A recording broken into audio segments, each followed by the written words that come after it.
Hello guys. අපි යමු අද කිතුල්ගල. කිතුල්ගලට ආවා. ප්‍රශ්නේ කියන්නේ තාම කවුරුත් ඇවිල්ලා නැහැ අපේ කට්ටිය. එයාලා ලක්ෂ ගානේ දෙනකෝ. දැන් ඉතින් කොල්ලට තනියම ඉන්නවා කට්ටිය. මට පොල්ල තිබ්බ මනුස්සය උදෙන් මෙනවා කියලා ඊට දාවේ 7යි කාලෙට විතර. දැන් තමයි එන්නේ. අන්න වෙලාවට වැඩ කරන මිනිස්සු. කිතුල්ගල ගිහුවාම හැමෝටම හිතන්න පුළුවන් අපි දැන් මොකේද කියලා. අපි යනවා රාෆ්ටින් එක්කුයි කැනින් එක්කුයි කරන්න. අද මම මේ ගමන යන්නේ සුමුදු අයියත් එක්ක. ඉතින් අපි ගඟට බහින්න කලින් අපි වෝටර් ලෙවල් එකක් බලලම තමයි වැඩේ පටන් ගන්න ගියේ.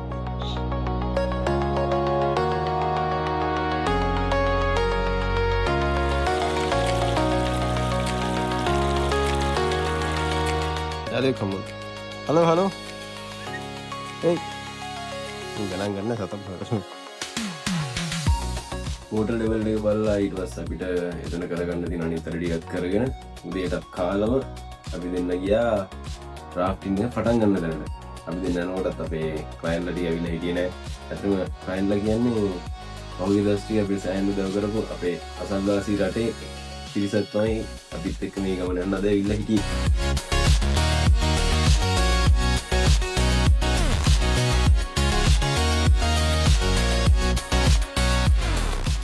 බෝට්ටුට ගෙනකන් අපි දෙන්න පාරට කට්ටියනක කට්ටිසා බෝට්ටු මෙයාමන දන්නවනේ මේ සුමුදු අයියා think for it, you will get more fun. Okay? I think we have a good team on the board. Yes, please. And they select on the ballot. So they will sit on the outside. So you will say, වතුරයන්න ඕනේ බෝට්ටු පඩිපිල කෑම දැකතිනවා ජීවිතේට. ඒ විදිහට අපි පල්ලෙහාට ගිහිල්ලා ඊට පස්සේ සුමුදු අයියා බ්‍රීෆින් එකක් දීලා කට්ටියට කොහොමද රාෆ්ටින් බෝට් එකක් පදින්නේ, මොනවද සේෆ්ටි කරන්න ඕනේ දේවල්, කොහොමද ගයිඩ් කියන විදිහට වැඩ කරන්නේ කියන දේවල් ගැන බ්‍රීෆින් එකක් දීලා අපි පොඩි ඩ්‍රෝන් ෂොට්ස් වගේ උත් අරගෙන එතන හැබැයි ඇත්තටම මට වීඩියෝස් ටිකක් ගන්න බැරුණා මොකද මම එතන ෆොටෝස් ටිකක් ගන්න බිසි වුණ නිසා. සමුදු අයියා ඩ්‍රෝන් එක අල්ලගෙන ඉන්නේ.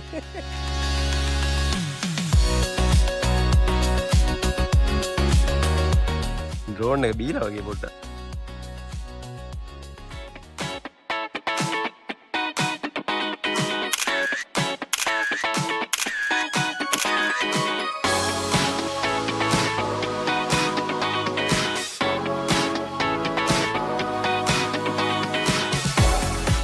සමුදු අයියා කොහොම ඩ්‍රෝන් එක යවනවා මෙන්න මෙතන යන පොඩි විස්තරයක් කියන්න බලන්න.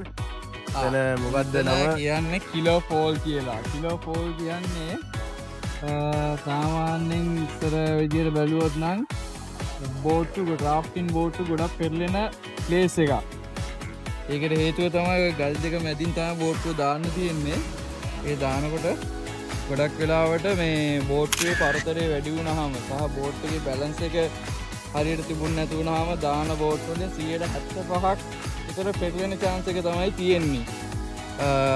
දැන් නම් හැබැයි අර වතුර ටික අඩු කාලේ නිසා දැන් ඒතකොට කට්ටිය බෝට්ටු සයිස් එකම පොඩි බෝට්ටු ගෙනත් තියෙන නිසා ඒ ප්‍රශ්නේ ගොඩක් අඩු වෙලා තියෙනවා. හැබැයි තාමත් ඔය දෙපැත්තේ තියෙන ගල් දෙකෙන් එක හරි බෝට්ටුව වැදුනොත් පෙරලෙන්න chance එකක් තියෙනවා.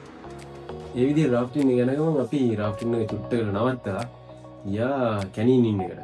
ඇත්තම සුමුදු අයියා නම් එදා අපේ රාෆ්ටින් එක පැද්දේ නෑ. රාෆ්ටින් එකේ ගියා අපේ පසින්දු.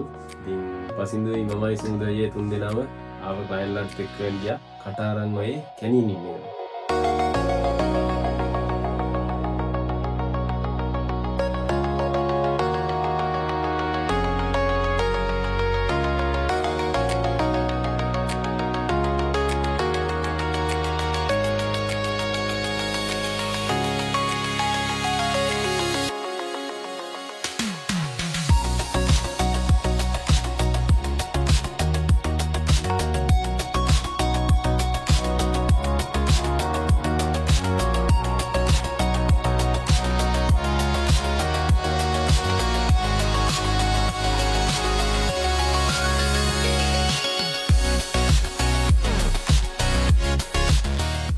එතනම කැනීන් කියන්නේ කෙනෙක්ට ජීවිතය විඳින්න පුළුවන් මාර්ගම ත්‍රාසජනක අත්දැකීම.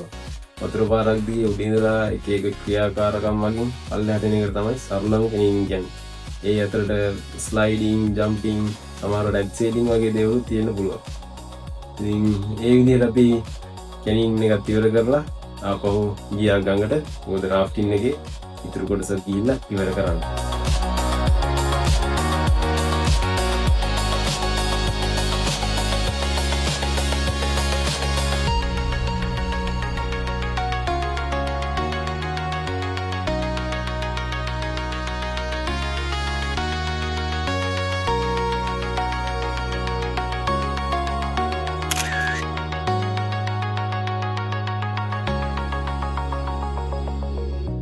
අති සාර්ථක විදිහට කාටවත් කිසිම හීරීමක්වත් නැතුව කැනීන් එකයි රාෆ්ටින් එකයි දෙකම ඉවර කරා.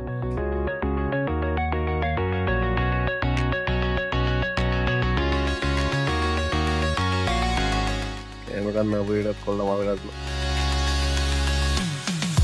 කෑමත් කාලේ ඉවර වෙලා ක්ලයන්ට්ලා ටිකක් ගියාට පස්සේ මමයි සුමුදු අයියයි ආපහු කිතුල් වලින් එන්න පිටත් වුණා අපේ නවතැනට.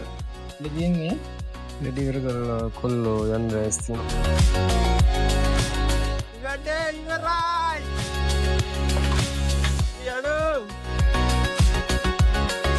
ඉතින් මේ විදිහට තමයි අපේ දවසේ ගෙවුනේ. ආපු කට්ටියකින් උත්සාහයෙන් හොඳ ප්‍රතිචාර අපිට හම්බුණා. එහෙනම් අපි ආයෙත් දවසේ හම්බෙමු. සමහර විට දියල් විදිහටත් පුළුවන්. ජය වේවා.